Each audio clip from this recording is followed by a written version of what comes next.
Hi, this is Phil Hinton and welcome to another video here on avforums.tv. In this episode, we visited Sky TV to see their new 3D channel and find out how the technology works. So, what is Sky 3D TV? Well, Sky have been working for the last 21 months on developing 3D, and we first saw this back in April 2008, where we saw a over-the-air test with 3D, and we thought, well, there's an opportunity there to actually see whether it would work with our set-top box. So we did some testing and found out that actually within our Sky HD box, the HD side-by-side signal, which comes back for the 3D, worked extremely well. And from that we started testing.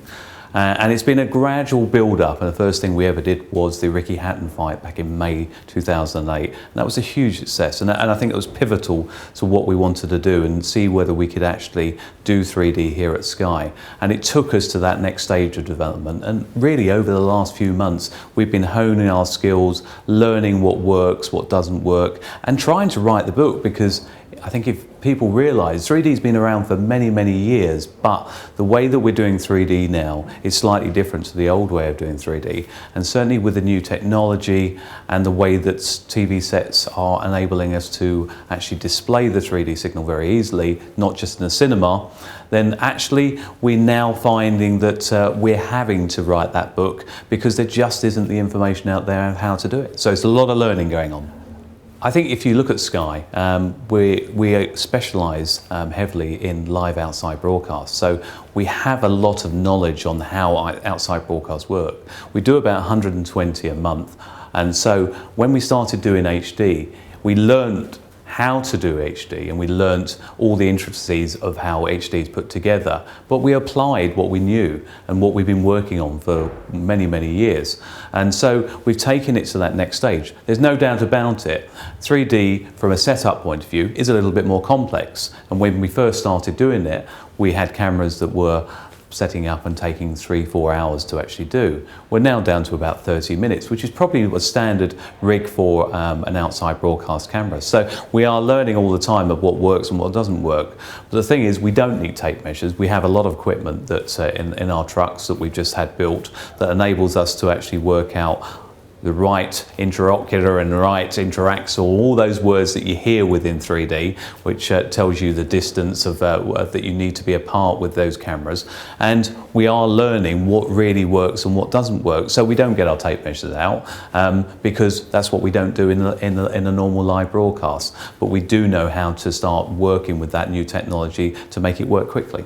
Now, speaking with the end users, the mass market out there seems to be 2 or 3 different camps when you ask them about 3D.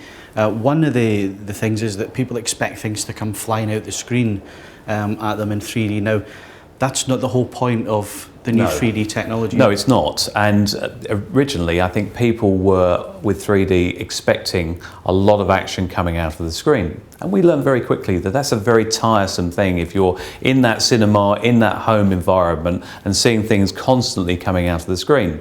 We approached it slightly differently, and it's something that if you look at the animations now, they're approaching it exactly the same way, and live action is approaching it exactly the same way, which is make it more natural. The way that we view in our world is with our eyes is anything in the distance flattens out, anything close up has a 3-dimensional feel to it.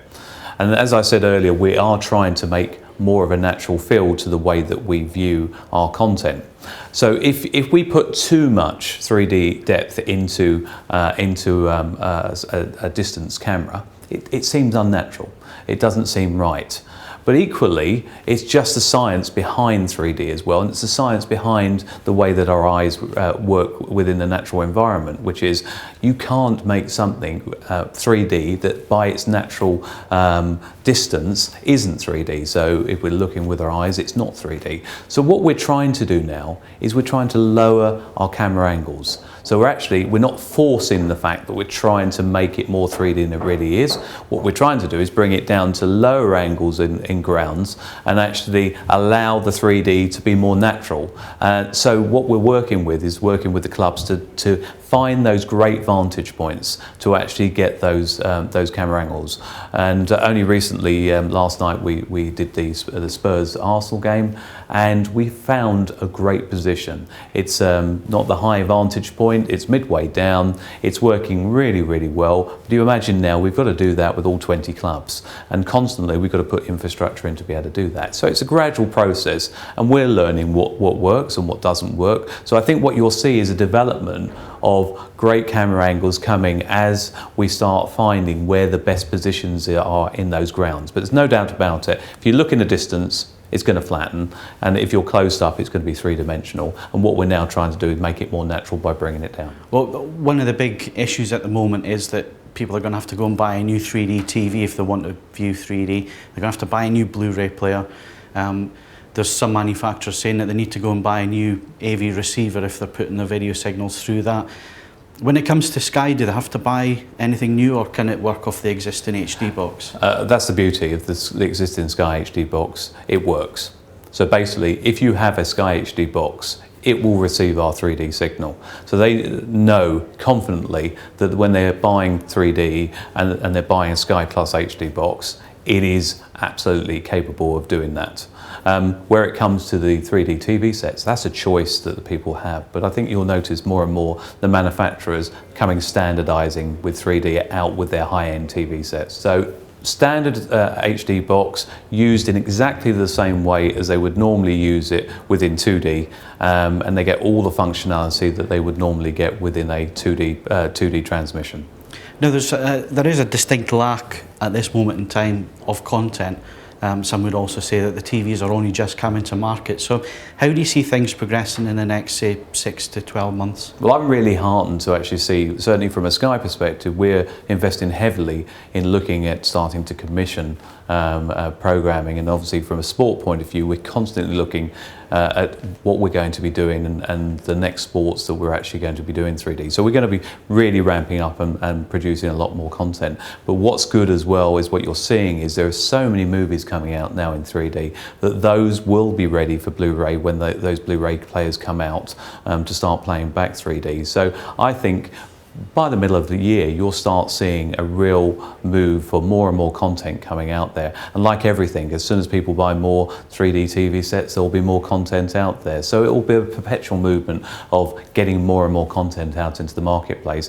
But it's really interesting to see that the various movie houses out there and production companies are really starting to look at what they're shooting and what works within 3D. And so I think you're going to see a lot of content coming out very, very soon.